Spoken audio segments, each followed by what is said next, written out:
नमस्कार, मी अर्चना. गावकडच्या रेसिपी या चॅनलवर तुमचं स्वागत.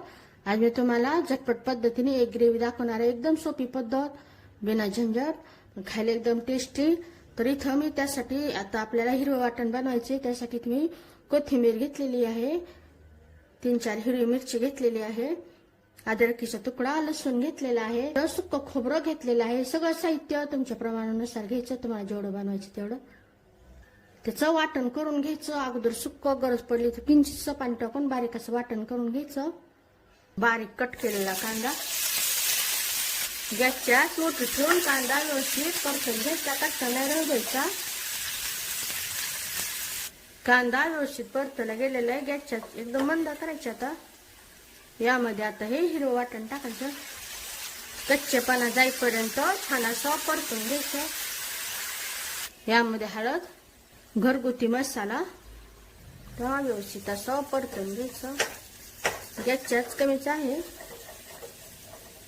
साहित्य छान असं परतवलं गेलेलं, बाजूने तेल सुटलेलं आहे, खमंग असा सुगंध सुटलेला आहे.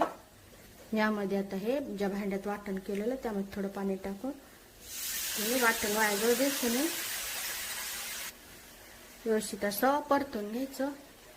यामध्ये आता थोडं थोडं पाणी टाकून छान असं परतत राहायचं. गॅसच्याच मंदच ठेवायची. छान अशी ग्रेव्ही तयार झालेली आहे. एवढंच बनवायचं अशी, तर नंतर घट्टपणा येतो. यामध्ये चवीनुसार मीठ टाकल्यानंतर व्यवस्थित असं मिक्स करून घ्यायचं. तर मी 2 अंडे उकडून त्याची साल काढून असं कट करून घेतलेलं. तुम्ही बारीक कट करू शकता, कोणत्या आकारात कट करू शकता. यावर असा मसाला टाकून द्यायचा. ग्रेव्ही टाकायची. 2 मिनिटासाठी मंद आचेवर झाकून ठेवायचं. इथं 2 मिनिटं झालेले. गॅस बंद करायचा. यावर थोडीशी कोथिंबीर. छान अशी सोप्या पद्धतीची एक ग्रेव्ही तयार झालेली. छान अशी ही एक ग्रेव्ही बनलेली. जेवढी चमचमीत दिसत आहे तेवढी खायलाही एकदम टेस्टी अशी. नक्की बनवून पहा या पद्धतीने. कसे झाले तेही मला कमेंट मध्ये सांगा.